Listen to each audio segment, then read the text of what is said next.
you're relying on is this one experience, I personally think it does not start and end there. Yeah. You need to take that and continue it forward. How can you do that? Learning from other people, reading, being engaging with your community, loving your faith and nurturing your faith so that it can become something, not just one thing.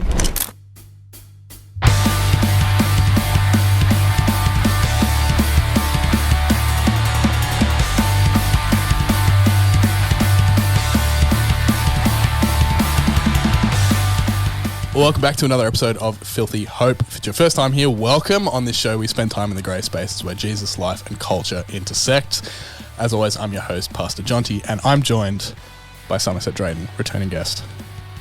How's it going? You could say friend of the show. Friend of the show, yeah. It's going good. I'm good. I'm happy to be here. I'm glad you're here. I love hanging out. It's good. You just got to see me do the intro live. Yes, I was very excited. Specifically requested as well. Yeah, we were talking about, should I do it now or will I do it afterwards in post? And you insisted that I do it live. So I'm glad I could have performed that for you live. Have to have the authentic experience. Yeah. So we decided to have a chat just because we like hanging out together. But you were recently on our live podcast. I say recently, it was almost like 3 or 4 months ago now. Yeah, but I think it was the end of June. End of June is when that was recorded. Yeah. Yeah. We are recording this early-ish September. Not sure when this one will come out. You have some fairly exciting things coming up in the world of ministry. Let's start there. Tell us what's happening in the world of Somerset. Yes, I have my commissioning coming up on Sunday, which I'm really excited about. Commissioning to Ministry of Pastor, which my role is like really long because when you're commissioned into a Ministry of Pastor role, your actual role is quite long, which is mine is like youth and young people with a focus of intergen pastor. But essentially, I'm going to be commissioned into Willoughby Uniting, which is good because you've already done that. I have. And when people ask me, so what's your role? I have the sickest title. Yes. Filthy Hope Pastor. So good. That's the most punk thing I've ever heard. Yeah. Like, hell yeah, it is. Yeah. Dirty Hope. Yeah. So I was commissioned in October. So almost exactly a year ago. Yeah. Wow. See, we are so in sync. That's crazy. But no, I'm really excited. It's been like a journey because that's how Ministry of Pastor works. You have to do a couple of steps, obviously, beforehand, like chatting with your congregation and your church council about whether or not you want to continue. So like obviously this year, my role, which was mainly focused on youth and young people, we made a decision about getting me more hours, but also about what that looks like and how more involved my role becomes. And then they were like, all right, Ministry of Pastor it is. And so then after they said yes to that, then it's doing the courses like ethical ministry and then, doing a big exam, which I was... Yeah, you did the Living Our Values, is that the name of the course? Yeah. About the history of the Uniting Church. History of Uniting Church, and then you do the core competencies exam. Yeah. Which lead up to the commissioning, which is this weekend, which by the time this comes out, I will have already been commissioned. It's like, this is past Somerset, not yet pastor, talking to Pastor Somerset. Yeah. This is now a science fiction podcast. Or all that time travel. Filthy science fiction. Yeah. And so like having obviously done that as well myself, that it's a process. Yep. Tell me, like you mentioned up the top there, like the start of that process about, I don't know, was that about a year ago probably, I'm guessing? It was almost a year ago. Yeah. Just after you were commissioned pastor. Yeah, okay, so about a year ago. Around that time was the conversations about my role, but also about like my passions and what happens, because when you get to a certain point, being a lay person working in the church, you have to make a decision as to where you want to go. Yeah. So tell me about that. Like what were you doing then in your role? And what were the passions bubbling away there for you? Well, what I was doing then was I was working 14 hours at Willoughby Uniting, doing mainly youth group and morning church, with a bit of a focus of a couple of different events, managing a couple of like volunteers and stuff. but not nearly as involved. But with this kind of passion that I knew and have kind of known for a little while, that I really wanted to continue and do more. And like, I felt like I had more to give, and you have that like niggling like call, that whole big word of like God's call of like, what is the next step for me and where do I see myself? And ministry of pastor is specifically being commissioned into your congregation. So like, I am going to be working at Willoughby, and I want to continue working at Willoughby. And dude, if I tried to leave, they would not let me go. But like that kind of call of, I want to continue to do more. What does that look like? And ministry pastor is all about extending yourself far beyond that like lay person, which, can you explain for everybody in layman's terms? Because I'm so terrible at explaining what a lay person is. I am too, but my understanding is that it's people working in ministry that aren't ordained. Yeah. Technically, as pastors, we are still lay workers. But that extends to even to volunteers. Yeah. But like lay preachers are people that get paid to preach at churches that aren't ordained ministry agents. Volunteers at youth groups, I would say, are definitely lay persons. So basically, anyone that's involved in the life and witness of a church, but isn't ordained, has not had an induction ceremony, which means they are not ordained. And lay workers are basically the lifeblood of churches. Oh yeah. So, but like being a pastor is an extension of that, but to a lesser so, to my understanding. Like, you're still a lay worker, but you're a pastor. Yeah, there's different. So as a pastor, you are serving under supervision of your presbytery. Yes. So for you at Willoughby, that's Sydney Central Coast Presbytery. For me here at Uniting Heart and Soul, that's Sydney Presbytery. So that's something that other lay workers don't have. Yes. Is we now work under the supervision of a presbytery, which is the big boss horse. And so as you will start to discover the joy of going to presbytery meetings, is you are a part of the decision making and just all the stuff that goes on at Sydney Presbytery at presbytery meetings with other ordained ministry agents, as well as pastors and other lay people. Yeah.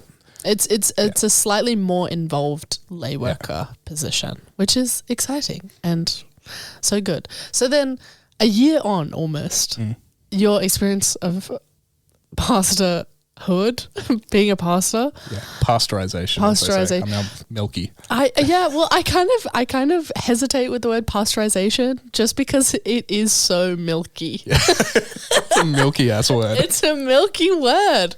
And you don't want to curdle, you know? And that means that you have the threat of curdling. If you're not pasteurized quite correctly, you could curdle. So that's actually interesting, not gonna lie. Because, you know, maybe I've cracked something here. Yeah. Well, but I think that's true with everyone in whatever you're doing. If you're not doing it the right way in the right place at the right time, you can start to feel like it's curdling. Yeah, you got to get out and find something else. Then maybe it is the right word. Yeah. But it's very milky. Yeah, it's interesting. I mean, because my role as pastor is very different to the role that you will be doing as a pastor. Yes. My role involves a lot of time working at home by myself, whereas your role, which similar to me, my role didn't necessarily change when I became a pastor. It just, the title at the front of it changed. Yeah.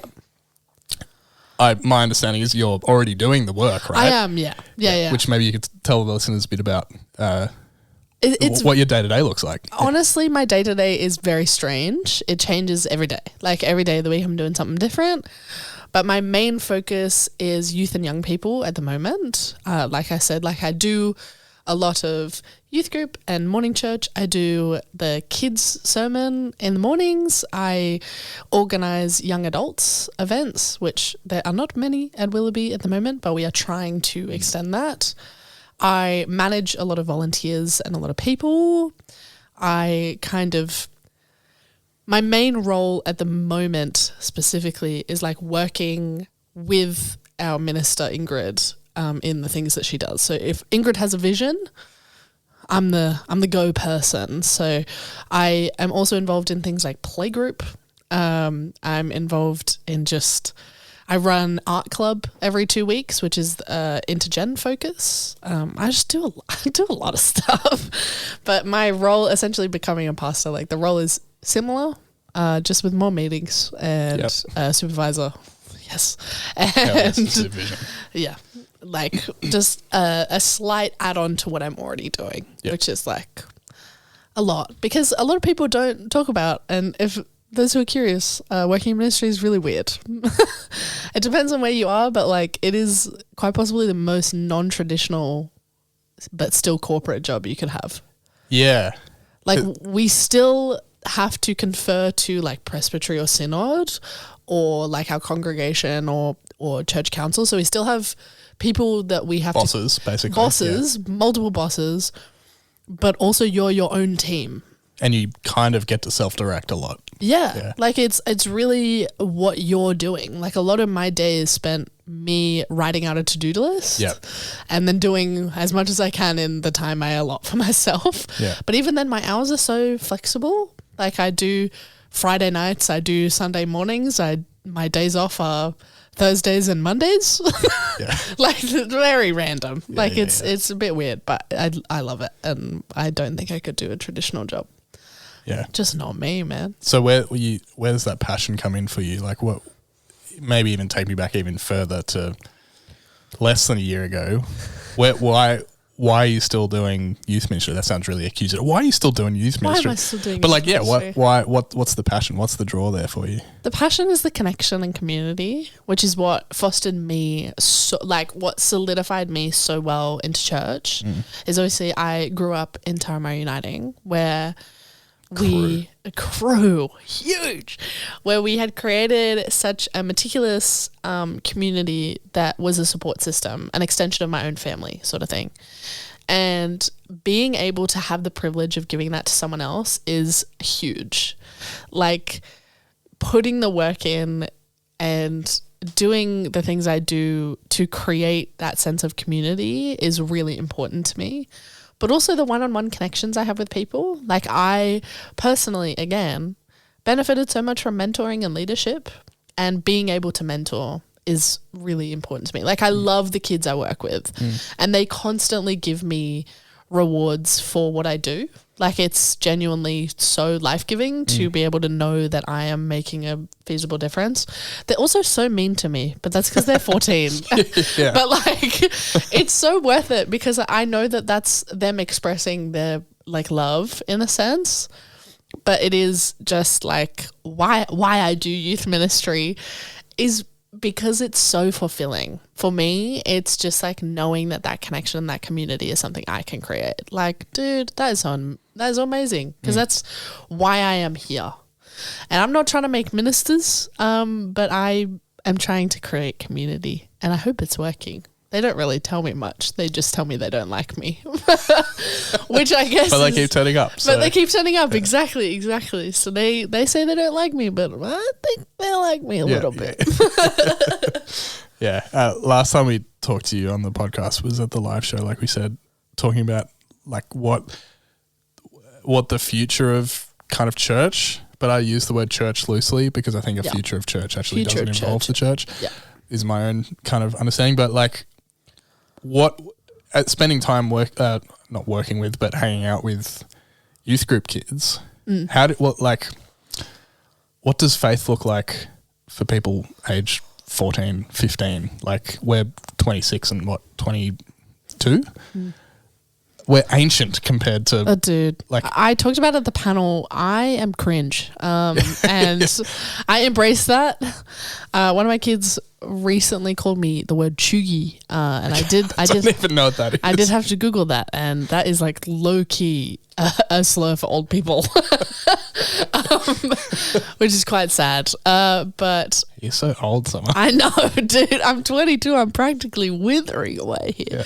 But ministry or church for 14-year-olds looks boring to them. Yeah. Their phones are so much more interesting. They do not listen during church services.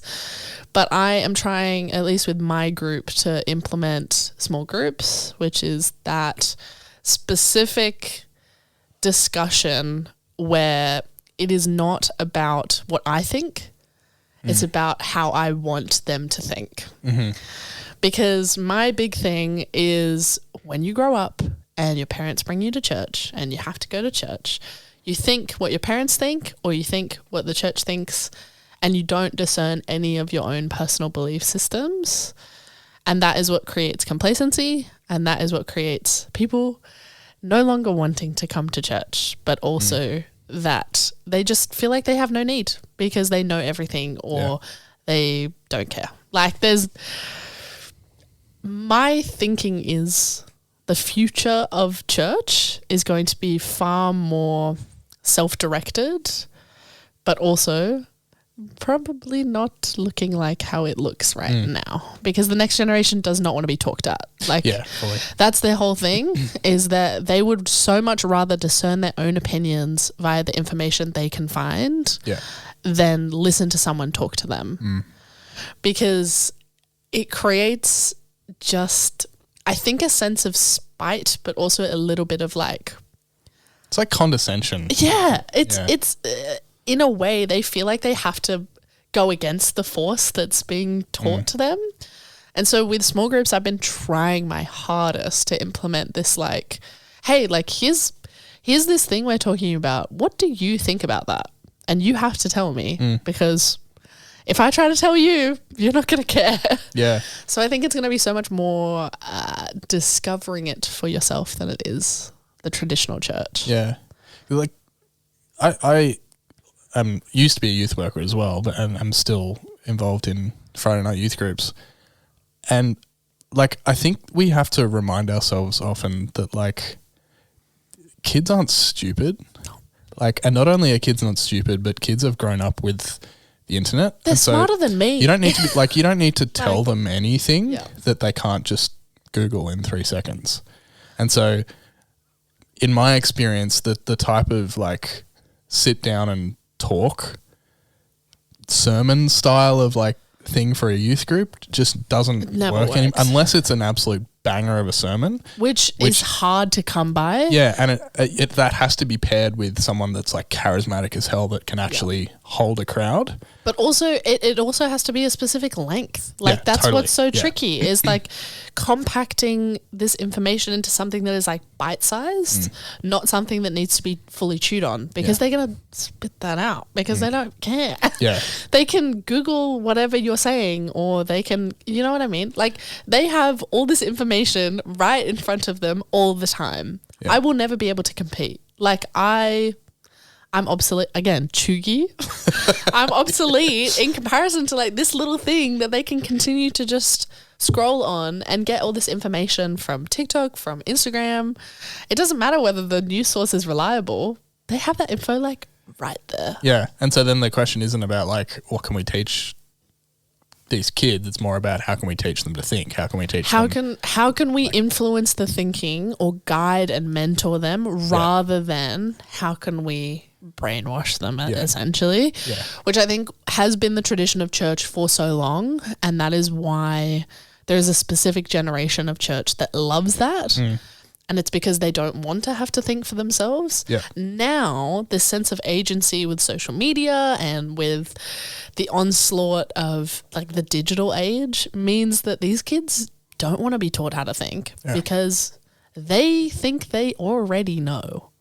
Like if they can Google it in 2 seconds, they know more than me. They know more than me. Like, no matter how much research I did for this talk I'm about to do, like, they can search it up in 2 seconds, or they can play Clash of Clans in front of me. Like, there's so much more interesting things on their phone. Yeah, but also, like, I hear so often this kind of the rhetoric around phones and social media that it's like young people's fault that they're on their phones all the time, or even just like that using your phone is a bad thing. And I think the whole language around the way we use technology now is geared against the age group that didn't actually have a choice. Yeah. And so they were doomed to fail, I'll be honest. Like there really was no avoiding it. Even with like parents who swear by the fact that their child is they never go on their phone at home, whatever. Like the technology was there before they were born. Like, it really is tricky when it's just kind of handed to you than you finding it out. Like, and so instead of being like, how do we get kids off their phones? How do we utilize that incredible gift? How do we implement it? It's the same thing as what we were talking about on our recent debut. We're talking about AI. Is like, AI is not an enemy. Yeah. It is definitely for some a bit of a crutch, I think. But like, you know, AI and technology is not an enemy. But it's a tool. It's a tool. Yeah. But when used correctly. Yeah. So how can we teach children how to use this tool wisely so that it can guide and help with them, not pushing back and ridiculing them for this thing they have no control over. Yeah. Because if they don't have a phone, everyone else does, which means they're behind. And that's just socially also a terrible thing. Like, and it's tricky for older generations to kind of conceive of that because that is not what they grew up around. But they're also the same people that cannot talk while looking at their phone. And I think about that a lot. Like that generation's the same generation that will like get so absorbed into Facebook that when you're trying to talk to them, there's nothing going on outside that tiny phone. Yeah. I won't say who I used to watch movies with while they were just playing Candy Crush. Omitted. Cut that line out. But yeah, like, yeah. I don't know. And it's interesting. Like, you just brought up that podcast we did with Will for Spiritual Misfits. Yes. Even like the conceit that, and I was super grateful for being asked to go on that, and I thought it was a really valuable conversation. Definitely. And I'm not singling out Will here. I love you, Will. Please, we need to do another podcast. Love you, Will. But it's this thing, like kind of what we were saying before, where the whole issue seems to be put at the feet of our generation and younger. Oh yeah. Which, to be honest, it's like I think of it in a similar way to something like climate change, where the people of older generations, not everyone, but there is a general sense of like, well, this isn't our issue anymore because by the time it's a real issue, we'll be dead and we don't have to. It's not our issue to fix. But at the same time, I kind of go, why is this our problem? Our problem? Like it's all the time. It's all this thing of like, oh, we've done this terrible, terrible, irreversible thing anyway. So this is wrapped up really nicely for you to fix. Yeah. Sorry, if you didn't figure it out, I don't know how I can. Yeah. So why is it my responsibility to fix your mistake? Like, what? Yeah. Why is it the responsibility of all of us? And it goes back to that really frustrating phrase that I hear all the time. And now, and because I'm being commissioned soon, I hear it even more, is you are the future of the church. Love it. What do you mean? I'm here already. Yeah. I'm the now. Yeah. Like, what? It's all this thing of like, we're so excited for this future that you can deal with everything. It's like, well, we're here now. Yeah. But that doesn't mean we're responsible for your problems. Yeah. Yeah. We love you, Will. Yeah, no, that's not a jab at Will. It was a great podcast. I'm preaching to the choir here with Will, but absolutely. Yeah, like even we were on another panel at a different thing and got asked a question of like, we've been on so many panels. I don't remember what the question was now, but it was something about like, so how are you guys going to fix it? Oh, yeah. And the person moderating the panel just jumped in and was like, hang on. Actually, not their problem to fix. Yeah, exactly. Like, why is this their problem? The whole question of like, we're struggling with X, Y, Z. How would you fix this? I don't know. This Do you know? Instead of going, this is your problem or your problem, how about we look at it as a problem that we can all try and fix together. But also like, and I say this all the time, it's all of no matter how old you are, it's your first time on earth. Yeah. It's your first time here. We're all making it up. We're all making it up as we go along. That does not mean I suddenly have all the answers. I may be able to help, but I shouldn't feel like I need to be responsible for something that is out of my own control or something that no one else has figured out yet. Yeah. What do you mean? I suddenly have the idea? What? That doesn't no. On the one hand, it's often like I find it kind of flattering that people think that I've got golden bullets for things. Oh, that's good. But I'm like, it's a thing of like, well, what if you haven't been able to figure it out in 40 years, why would... I'm flattered that you think I have like golden ideas that'll fix everything, but yeah, I think it's a double-sided coin. On one hand, I'm like, oh, thank you, and on the other hand, I'm like, why? What? Why would you hand this ball over to me? It's very heavy, and you couldn't hold it, so why could I? Yeah. And I just more and more think that the solution to whether it's digital literacies or AI or climate change or whatever it is, the solutions aren't actually going to be able to like come about at a top down level. They actually have to start one-on-one. Yeah. I think I've used this analogy before, but it's like this idea of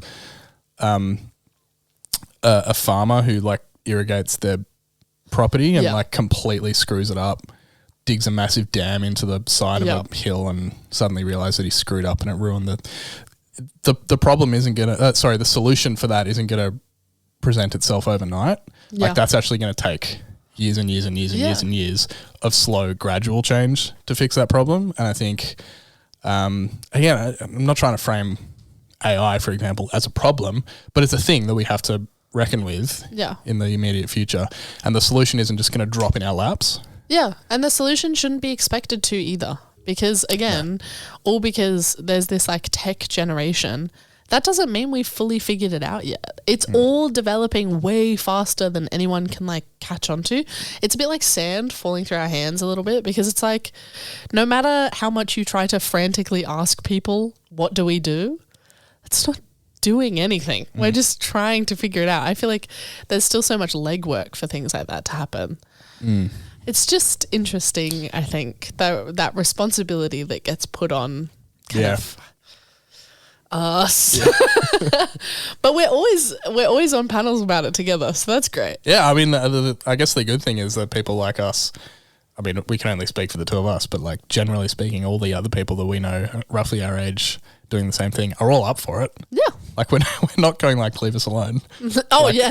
Like we're up for it. One of the, I guess, stereotypes or like misconceptions even of Gen Z and Alpha is that they have no attention span and that they're always on their phones. Yes. I'm preaching to the choir here with you. Yes. But what's your experience with Gen Alpha and Gen Z in that kind of setting? in the assumption setting? Yeah. I don't know. It's interesting because it is half true. Okay. So I think I come at it with a bit of grace. Generation Alpha definitely is very different. So I work with a lot of Gen Alphas. I recently found out that a couple of my kids are actually technically Gen Z. Okay. Because they're like the last year. Yeah. And what year is the crossover again? It's 2010. 2010. Okay. Yeah. So 14-year-olds who are turning 15 like this right year, or like right on the bridge of 14, 15, are still technically Gen Z. But in terms of like social, they're not quite, they're more of a Gen Alpha. But I think it is true that we are a more tech dependent generation, both generations. Generation Alpha in particular, I think, is a little bit different just because of how much everything is rapidly developed in terms of learning and in terms of school systems. So like schools rely so much more heavily on technology than they used to. This is why I get described as chuggy. But when I was in primary school, for example, at my primary school, in the 1980s. I'm not that old. There was a room in our primary school in the library. There was a computer room, and there were a bunch of PCs. Yeah, we had the same. Yeah, that you could go on and you could play cool maths games or do homework. Or play Icy Tower for 4 hours. Yeah, exactly. And so those were the kind, and we had like the smart boards where you calibrate everything, like very much technology still being around when I was in primary school, but not as implemented. Whereas now, iPads and personalized computers and things like that are more common in schools, especially for Generation Alpha. So they have had more learning time with this tech and more exposure to it long term than I think previous generations have, which means that their learning styles are vastly different. Whereas I just find the assumption really frustrating because it's not entirely true. But if you read books like Stolen Focus, true. Yeah. Everybody's attention spans are far shorter now. And that's just the reality of what's happened. But I personally think that's not a terrible, I don't know, like being dependent on tech is not a terrible thing. It's just a different thing. Yeah. I think, the trap is to categorize it as good or bad. It's just a tool. Like it's just a tool. Like it's just a different thing. It's not only how you use it, but it's how you teach people to use it. But it's also like, even going on TikTok, it is not just Gen Z and Gen Alpha that are on there. Like millennials are posting, Gen Xers. Like there is an entire, I think there's like 2 billion people on TikTok.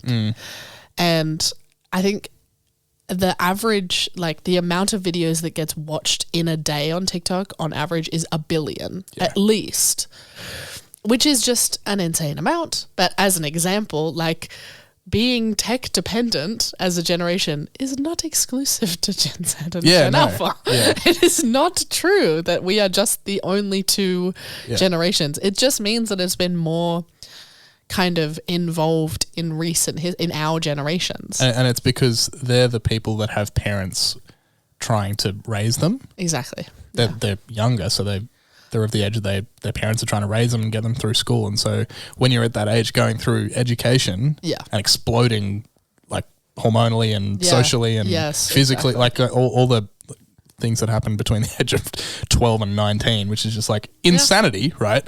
And you've got parents or parent figures like watching you like a hawk trying to raise you, and you've got this monolithic thing interacting with your child. Like I kind of get why you can be worried about it. I get why there's a fear, but I think that fear should not be turned into a weapon against these children. And I think part of the problem and the reason for that is that because these things have progressed so quickly when you compare it to every other kind of progression in communication, like the printing press or like whatever. Television was a massive one in the 50s, I think, was when TV began. It's happened so fast that we haven't caught up to it yet, I think you were saying earlier. So parents aren't equipped. They're not equipped because none of us know what we're doing. They're further behind than they want to be, and there's a little bit of jealousy in it, but there's also a little bit of envy because I think it's that thing of like, my son or daughter is like doing all these cool things with their technology and I don't know how to do that. That makes me scared. I don't know what they're doing. That makes me scared. That makes me feel angry, which is where that kind of assumption kind of rolls into a bit of a larger snowball. But then there's the thing of which I was just thinking, like even millennials have been a part of the internet for quite a while. Like I think back to like early YouTube days. There has been content that has been rotting people's brains for yonks. Like ever since like the internet kind of became a thing, it started to just, I don't know, become something that was poisonous or bad. But back then it didn't seem as scary because there weren't as many advances in technology. But now it's like, oh, everything's running your brain because it's scary. And it's like, well, if we learn a bit more about it and if we can utilize it more of a tool, it's not as scary. Yeah, because it's almost there's two branches to this where on the one hand it's the use of it. So how do we get better at utilizing and like making use of digital technologies, but also there's the whole thing, if it's free, you're not the consumer, you're the product. You are the product. And I think part of where the insidious kind of nature of some of this stuff creeps in is when you do look at the way that TikTok, for example, is designed to keep you scrolling, and with I think the last time I read about it, the average watch time for any one video on TikTok is like 0.7 of a second or something crazy like that. It's so short. It's because of the nature of the scrolling thing. Yeah. And the end goal of that, the reason that is a thing is the reason that those things are designed to get you to scroll for longer is so that they can make money off you. Well, now, especially now that we've kind of cracked open the consumer. So like we're learning more about who is consuming this content. 80% of what you're watching or what you're consuming on the internet is an ad. Exactly. And even because you are watching it because you've been scrolling for 3 hours and the next ad comes up, someone somewhere just made some money. And we're all susceptible, which is what makes me frustrated about singling out those two. Like old people will see those ads on Facebook and get stuff. The amount of people that chat with me about their clothing or whatever that they saw on Facebook and that they immediately got. Because I just bought a new, it hasn't arrived yet, but I got a new phone case off Instagram because an ad went past. I was like, There oh, we sick. go. Like, Yeah. it's not about who is or isn't impacted by it. It's actually just the fact that it's a thing and it targets everyone that has a phone. And we can't bog down by being afraid of it. We have to find a way to utilize it. Yeah. I'm realizing now why we went on that podcast to talk about AI and technology. As we're talking, I'm slowly realizing why Will asked us to go on spiritual misfits. But that's okay. But I would recommend, I think you already mentioned, and I mentioned on Will's podcast, the Johann Hari book. Yes. Stolen Focus. It's really good. Yeah, if nothing else, just to learn and educate yourself about the stuff that you're scrolling through and why it's there and who's profiting off it. Yeah. And also just in general, like the kind of response that you have to and why you have that response to it. Yeah. It's just really interesting, learning more about it. Yeah, he talks about the fact that the axe existed for 30,000 years before people figured out how to attach a handle to it. Yeah. And that's just we're getting concerned. Yeah. It's true. We've got an audience. We've got an audience. And at the moment, certainly Johann Hari was saying that like the internet as a broad umbrella term for everything that entails is an axe that hasn't had a handle designed for it yet. Yeah.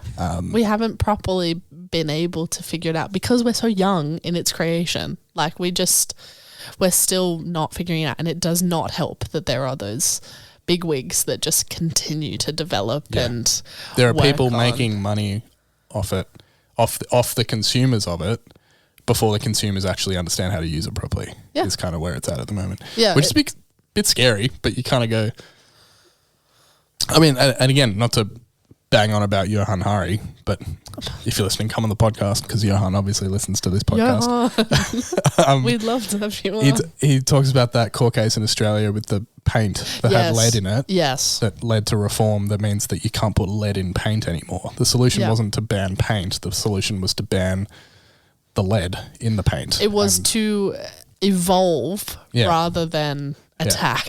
So it's not a worthwhile solution to just ban the internet or ban TikTok or ban mobile phones. The solution is actually to ban the type of commerce and surveillance capitalism that companies are using within those technologies. Yeah. It's not the technology itself, it's the strategies that the companies are using within them. Well, that's where the reform happens, and all of a sudden you don't have companies worth billions of dollars trying to hack your attention. Oh, yeah. 'Cause that's what the problem is. It's not that young people look at their phones all the time. No. Of course they do. Because everyone looks at their phone. Yeah, and they don't have a choice. And they don't have a choice. And also because the world sucks. Yeah. What else are you going to look at? But it's even just like that whole thing of when like rebellious teenagers, the only reason they're rebellious is because those walls get put up around them.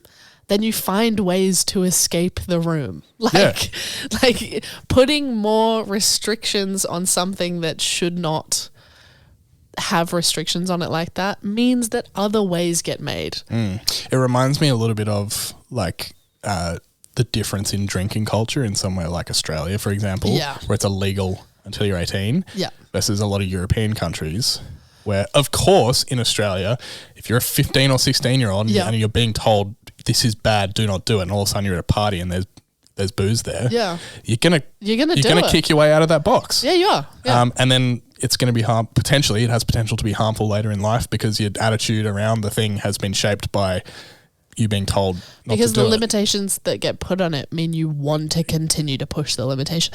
It's like with America, their legal drinking age being 21 means that like there is so much time for that limitation to just get pushed back. Yeah. And it happens all the time. Yeah. Yeah. And that's what, I mean, there are much smarter people than me that can talk on this much more eloquently, but that's why you end up with like so much binge drinking in cultures where that the culture around drinking is that way versus, European countries where binge drinking just isn't nearly as big of a thing because you learn to drink way younger. And also just in a responsible manner as around your parents. Yeah. And so I think about that in terms of like how certainly I've seen families with younger kids approach the internet. And I wonder if there are ways of being better at responsibly using the internet as a family in a way that encourages doing it well, so that by the time you're however year old with an iPad for the first time in primary school, you're better equipped to deal with it. So that there's no binge interneting. That's right. I don't know what that kind of translates to, that would be, which is what we're saying, is like not putting those limitations on the thing, because we don't know. It doesn't have a handle yet, so we got no clue what's going on. But being able to utilize and guide those who are using it rather than reprimanding. Yeah. Because that's what creates kids going behind their parents' back and and that's what creates that fear, and then it just continues that cycle into something that's just not healthy, because it's like, of course they're going to be spiteful because they're being told they can't do something. And being a kid and being told no is like the worst. Like, it just means they want to do it even more. Yeah. It's like a cat. Like, when you tell a cat they can't do something, they'll do it. Yeah. Yeah. Hey, Jonty, don't listen to heavy music. It'll make you an angry person. Okay. Yeah. You heard of Cannibal Corpse? Well, yeah. That's what. Yeah. It's like my mum telling me that if I eat the crusts, my hair will get curly. Look where that got me. I mean, so many crusts. My hair's so straight. My hair's up right now, as you can't tell, but it's so straight.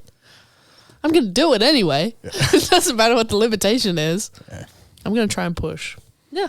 Yeah, I think that it's interesting then, like that being a big concept up here, once you start to funnel that down into faith as well. There's some, I think, unmined stuff there to think and talk about.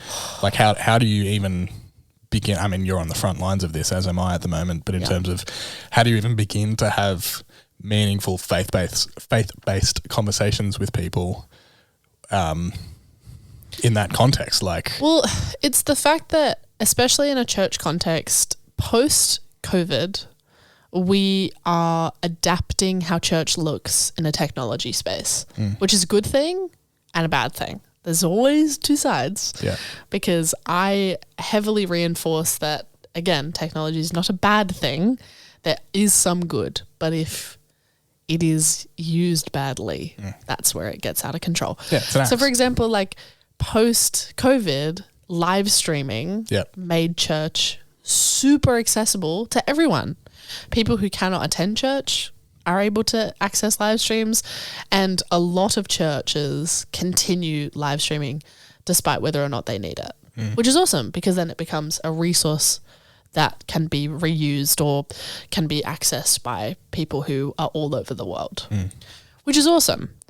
And then there's things like false news and influencers, which is a whole other scope, which is like Christian influencers specifically. Dude, I learnt about Christian talk recently. Yeah, it's crazy. That blew my mind. I'm not there, and apparently it's a minefield. So yeah, it's really hit or miss. Yeah, there's just a lot of content to consume that making your own opinions about your own faith. If you're relying on the kind of information that you are trying to get from the internet based on faith, it's kind of everywhere all at once. Everything everywhere all at once. Which is kind of scary, but also, I don't know, it is interesting. I think it's tricky with kids, especially because they don't really have the reasoning to discern what is good, what is bad. And then we get things like getting into the manosphere and toxic thinking. But then we also get amazing resources that can help. So it's just, there's... Yeah, and that's why I think it's like, it never has not been vital to have mentors. Oh. Because when you have a real person that you can interact with to help guide you through, I saw this thing on TikTok or whatever, and I want to talk about it. Having someone to bounce that off of is far more helpful than doing nothing about it. Because again, you continue to spiral. Having mentors, having leaders is beneficial no matter in what capacity. Even if it's someone being like, hey, I have this really crazy question. I don't know if you have the answer. And if I don't, that's okay too. Yeah, we can chat about it. Like we can chat. Yeah. Like having an open conversation is so important. But I just think there are some amazing resources on the internet. Like I'm a huge like commentary, like Bible commentary person. Yeah. I'm always looking for resources for Bible commentaries and kind of gathering as much info as my little brain can handle. But that's because I'm a nerd. And a lot of people don't go to that capacity. They go for the quick 25 to 40 second video summarizing, which is not always good. Sometimes it's good. Sometimes it's good. I, in my experience with that stuff, those are the hooks that either lead me to go, oh, that piece of content is interesting and not for me, or go, oh, this content is great. There's a whole new resource that I didn't know existed. Yeah. That because I saw a 30-second clip I otherwise wouldn't have found. Yeah. But the danger or the is seeing that 30-second clip and basing an entire theology around it. Exactly. Yeah, without doing the dive into the actual content. And having conversations about it and I don't know, road testing it. And outsourcing your information, which is why this critical thinking thing is so important. Yeah. Like it is not essential to survive, to like, you know, try and have your own individual thoughts, but it's quite helpful. Yeah. There's have you read the book Infinite Jest? I have not read all of it, but I've read a hefty section. It's phenomenal. It's like you thought Christian talk was crazy. Book talk. let me tell you. But I read that when I was at uni, maybe even in late high school. I can't remember. So a bunch of years ago now. And old. I'm so old, Summer. But and it's this massive like 1,200 page book. But the idea of Infinite Jest is that there's this thing called The Entertainment, which is a movie, like a VHS tape, that is so entertaining that people die because they stop eating and drinking. They're just completely sucked into this entertainment. And this book was written in the late 90s, I think, maybe even mid-90s. I'd have to double check that. But it's so prophetic because the whole thesis of Infinite Jest is that you actually need to have like intention. You can't be passive, because if you're passive, you sit there and you wither away and you just get fed the same thing, and then you die because you haven't actually been nourished. You're sitting there watching a VHS tape for hours on end without eating, drinking or sleeping. Yeah. And I when I was a youth worker, I would constantly bang on to the youth group kids about like, read and watch and listen widely. Yeah. I don't care. Like if you're into, it doesn't matter what you do. XXX Tentacion or whatever that dude's name was, like great, like get into it, but don't do it passively. Like be an active participant in whatever you're interacting with. Yeah. And I think that's part of what I look at something like TikTok and go, we may have a small issue there, is it actually encourages passivity. It also it just encourages complacency as well. Yeah. Like just sitting and shapes and colors. Like you can't really interact with it because it's such perfectly curated snippets of people's lives. Yeah. Like I think about, there's this chick on TikTok who I think about her a lot. Her name is Nara Smith, and she is this woman who she's my age, and she has 3 children, and she has this perfect life, this beautifully perfect life, and she makes these insane recipes. She makes things from scratch, like bread from scratch. And she's like, my children asked me to make a grilled cheese, and so I made it all from scratch. And people laugh at it because they're like, oh my gosh, your children had to wait 5 hours for their breakfast. Yeah. But she creates this perfectly curated content, but she is a devout Mormon, and she is essentially feeding you this perfect lifestyle of Mormonism. Yeah. And like, this is what you have to do to be a perfect person. But it's like this curated stuff. And when people interact with it, they then continue to get that same content, whatever. You passively and complacent, like you watch this person's life that has been manicured to look amazing, and then you scroll away. Yeah.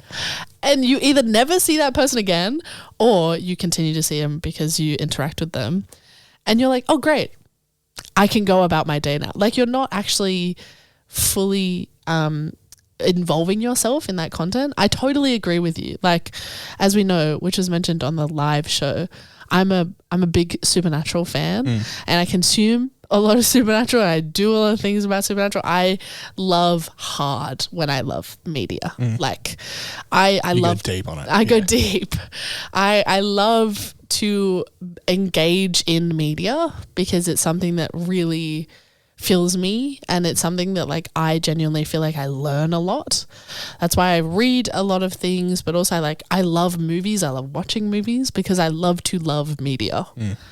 And I also encourage my kids to do it because being widely expressive with how you engage with your media means you don't become complacent. You don't watch these perfectly manicured lives and do nothing about it. You can actually, like, do something. Yeah, that's why I'm a old fuddy-duddy when it comes to this. But, like, read a book. Read a book. Because books you actually have to interact with. It's a long form. It takes days, weeks, sometimes months to read a book. For you, it takes about 24 hours. I read a lot of books. But like, it's an active participation thing where you're having to physically, unless you're reading listening to an audiobook or whatever, but you're physically interacting with something, but your brain has to actually participate when you're engaging with a book in a way that you can shut that thing off and just scroll for 3 hours. Yeah, but it's like you can also, and if we're talking about, like, media as a tool, books can be digital too. Like, I have an iPad and I read on my iPad a lot. Yeah, totally. Because that's... Or a Kindle. Or a Kindle. Like, that's books all the time. But I do love a physical book. But it's like, that is just, you have to... you cannot escape. You have to be in there, in that book, because that's how you are able to do it. And that influences how you do your faith as well. Like, being able to actively participate in your faith will make it more worthwhile. Yeah. Like, actively reading about it, actively talking about it, like, engaging with faith in a way that's interactive means it becomes tangible. It doesn't sit on the sidelines and become a stagnant thing. Yeah. Like, I personally, like, with faith as well, I treat it like my supernatural obsession because it means I can, like, love it the way I love media. Like, love my faith and nurture my faith into something that is me. Yeah. That is not my parents or my church or my leaders, because they help. Or the institution. They help, but that faith needs to be mine. Yeah. Otherwise, I'll lose it. Yeah. It'll be what's the fuguzi? It's a wuzzy. It's nothing. Like it needs to be mine. Like, otherwise I will not want it, because then that's not what I want. And as soon as anything applies a bit of pressure onto it, if it cracks, if it's not yours, who cares? Who cares? Like, yeah.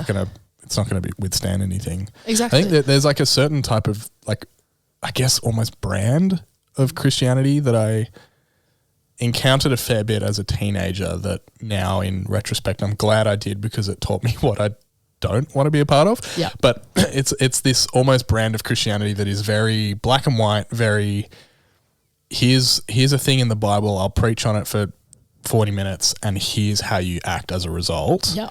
That I have actually seen in the last 4 or 5 years a bunch on social media, because it lends itself so perfectly. It translates pretty well to 40-second bites that are like, here's what the Bible says, so bang, here's what you have to do, black and white. Yeah. And that's something that I see with a little bit of worry, because when we talk about, like, the type of faith that I value being one that actually exists in community with people, and one that evolves, and one that is actually not at odds with some of the shit that happens in real life, that doesn't exist in a 30-second clip. Yep. And that doesn't exist in black and white. That exists in the grey of, like, day-to-day life that actually is real. Yeah. And so, Yeah, I don't know.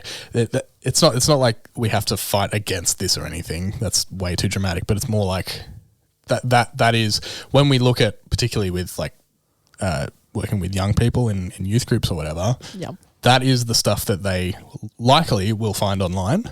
Yes. So then how do we interact with that in a way that's actually going to encourage people to go deeper? How do you translate that faith from the 2D space into the 3D? Yeah. Because it's the thing that happens that's very real and very valid, that when your faith encounters a wall, what do you do? And where does your mind go and how do you deal with that? Because if it immediately dissipates and turns into dust, what happened and what did you do to encourage or engage in your faith that it became so fragile is really important, and why mentoring and opening discussion is really important, because you start to question, and once you start to kind of deepen your faith in a way that's personal, it creates that 3D thing, right? Like you get more of a multifaceted faith, which is why I reinforce so hard for my kids to ask questions, or for my kids to personally find things in passages while they're reading, because it means I know that they are somewhat doing the work. Because it's like anything, you have to work for it. Otherwise, what the heck is it? Like, it doesn't just. It also isn't a thing that comes overnight. There's the weird expectation, especially in just general Christian community, where you have your God moment, and you're suddenly the most amazing devout Christian ever. Huh? Who told you that? What do you mean? That does happen sometimes for some people. But it's most like but it's not sustainable. Yeah. If all you're relying on is this one experience, I personally think it does not start and end there. Yeah. You need to take that and continue it forward. How can you do that? Learning from other people, reading, being engaging with your community, loving your faith and nurturing your faith so that it can become something, not just one thing. Yeah. I was watching a documentary the other day about a band that I love, and what was the documentary? It's called Tired Violence. It's about the farewell tour of of Under Oath. That they have since reformed and have released 2 albums since then. So that farewell tour didn't last very long. And one of them, they used to be a Christian band. A bunch of them are still Christians, but they're not like a Christian band in the corporate sense. And one of them is talking about this idea that like your faith is a house, and sometimes it's actually important to burn the house down, because the stuff that's important, which is the foundation, the concrete, the cement that the house sits on, that's not going to, nothing like, that's when people talk about deconstruction like it's this dirty word, as if like it's heresy to deconstruct your faith. If you believe that God is God, then you can't deconstruct that. Yeah. And so the idea that like it's actually a good thing to burn the house down every once in a while to get rid of all the extra bullshit that doesn't mean anything, that's just built on like, you know, outdated tradition. Not saying that tradition's bad, but stuff that has started to rot on the tree. Yeah. To burn that stuff down, to remind yourself what the foundation is, and then start building again. Which I think was what was so amazing for the journey I just did for Ministry of Pastor, is you have to do a lot of learning, but also a lot of reflecting about what is at the core. What is the thing you are working for? And I reread The Basis of Union for my exam, and it was really refreshing, because it's like, oh yeah, I can reset and kind of meditate on this, on the fact that this, it's literally written out for me as to what I believe, and what else do I believe, or what am I seeing that's kind of those the wood that's rotting around that. What is that? And so it was really good to like deconstruct my faith in a way that meant I could continue to build it, which is good, because that's what happens. That's how phoenixes, which are not a real animal, but like a good example regardless. They have to burn up and become ash to then, get reborn. And I think like so many young people look at their parents' big old rickety rotting houses who are being told like, have a faith like this. And they're like, that looks so gross. Yeah, exactly. That's disgusting. Why would I believe that? Yeah, exactly. Yeah. When the core of it is valuable and good and the truth of the gospel, but they've built this entire thing on top of it that is good or was good for them, but isn't something that isn't the valuable stuff that is worth passing down. But you also want to make the house yours. Like I said before, like you want it to be for you. Like you want to make that house look like you would live there rather than the amalgamation of what people tell you. Yeah. Because it's harder to... Or a soulless like hotel room or something. Like, absolutely. Yeah. It's harder to completely like copy a house again. Like it's harder to copy and paste a house like your parents. It's harder to do that and feel like it is yours than it is to build one yourself. Yeah. Yeah. And like that's why I think doing all these things like doubting and deconstructing is more important than trying to beat a dead horse. Yeah, or trying to maintain a house that's fallen dead. over. Yeah. Yeah. Yeah. And also like Christians believe in resurrection. Yeah. So this like fear of something dying because we have to sustain this thing. We have to make sure that it lives on. We have to pass it. Why? Jesus already did that, bro. He came back. Stop working so hard. Like what? Chill. It's fine. Let it die. Like it can die because that's what happens. That's also what life is. Yeah. Like I think also people are so afraid of moving away from where their faith originated. Yeah, big time. And that's like a lot of that black and white brand of Christianity teaches like, so against that. Yeah, like not being able to move away from where the seed was planted. It just means that tree is old as hell and you need to plant a new one. Like I think working at Willoughby was one of the best changes that happened for my faith personally because once you start learning about different congregations even in the same denomination, you learn how like different everything is. Like growing up in Turramurra meant that I had this fantastic community and I had this fantastic place to be in. But then going to Willoughby, it was a totally different place, totally different people, totally different voices. And at first I was a little bit scared, but then I was like, oh no, I have to move away. Yeah. Because I can't grow or continue to grow if I stay in the same place. Yeah. And people find a lot of judgment there. Moving away is sometimes a period where everyone else in the congregation's like, oh, why did they do that? It's like they're allowed. Yeah, sure. Yeah. To continue. And they're allowed to like actually progress if that's what they feel fit. Because again, we can't shy away from change.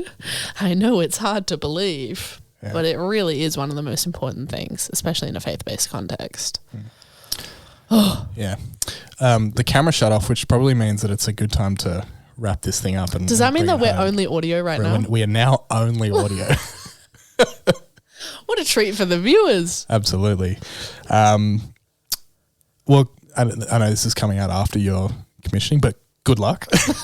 I don't know why good luck, as if you're going to like need luck to pass it. You passed it already. It's a commission. I passed the exam already. I just get the fun kind of formal bit. You'll be at my commissioning. I sure will, yeah. And your future you, when this comes out, will have already done it. Yes. But I've nominated you to lay hands. Yes. Hard launch on the pod for you. So future you will have already done it, but the you in the now, get excited. Yeah, hell yeah. Because you're our token man. Because I realized I had too many women, which is not a bad problem to have in a church context. But like, when I was thinking about people who want to represent me, you came to mind. My work husband. Oh, yeah. It is a bit like that. We run into each other a little bit too often at work, which is good. Yeah, we were just talking about 3 podcasts in this podcast that we did together. Yeah. That's crazy. Yeah, I don't even know if we mentioned Toppy here. No, we didn't even mention Toppy. There's a 4th. And that was all in recent history. Yeah, yeah. Insane. Where can people find you if they want to follow up anything? Not many places, I'll be honest. If they want to follow my private Instagram, they can do Somerset_Drayton, but I may or may not respond. Yeah. If you want to see me loving supernatural to the hardest degree, you can follow Jensen Broken Ankle on TikTok, or not. You have free will. That's a decision you can make on your own. But yeah, or at Top Ear, I appear at Top Ear, or semi-regularly. Yeah, semi-regularly, or here. They can find me. I have another episode. Maybe they should watch episode 37 of this podcast when I was here last. Yeah, wow. Gosh, that was a long time ago. It was a long time ago. Or the panel that happened a couple of months ago. Yeah, and if people do have questions for Summer and can't reach Summer for whatever reason, send them to us. I probably won't reach you. We'll pass them on, and we'll do this again. Yeah. Email us at, I was about to say the Top Ear email address because I'm muscle memory. Hold on. Future Jonty, cut this out. topear@gmail.com. You have a lot of trust in me that I'm going to edit that out. If you don't, Wilson's going to be really triggered. You have to edit that out. Now we have to have air so you can edit it. You can email us at filthyhopepod@gmail.com if you want to follow up with anything, or join the Facebook group. We can chat about this episode or anything else Filthy Hope related. Do you have anything you want to plug? Oh gosh, I don't know. Do I? There's a live event coming up soon. Oh yeah. By the time this episode, I'm really good at this. Bro doesn't even know his own podcast. Well, because at this point in real life, in the current timeline, the rego hasn't even been published yet. But by the time this comes out, October 27th at Evolve. There we go. 6 p.m. Come and hang out with us for another live show. I won't be on that one, unfortunately. No, you might be there though, just not on the panel. I might be there. So if you have questions, that's where you can find me physically. Yeah. The physical space. Yeah, or come hang out regardless, and we'll see you there. Link for that will be down below. Listen to Into the Word as well. That's still trucking along. I think by the time this comes out, we'll be talking about the vices. Whoa. We just did a series on the fruits of the spirit. We flipped over and talked about the other side of the coin. So come and listen there on Wednesdays. If not, we'll see you back here next Tuesday for another episode of Filthy Hope. Thanks, Summer. Thanks, Jonty. This is good. See you later. Catch you guys later. This is a prayer for the people who want to give up, who have been hurt beyond repair and cannot bear to see your face in anything. Find peace in letting go of the guilt that is in yours, and find hope in understanding. Life is not a game you have to win. Forgiveness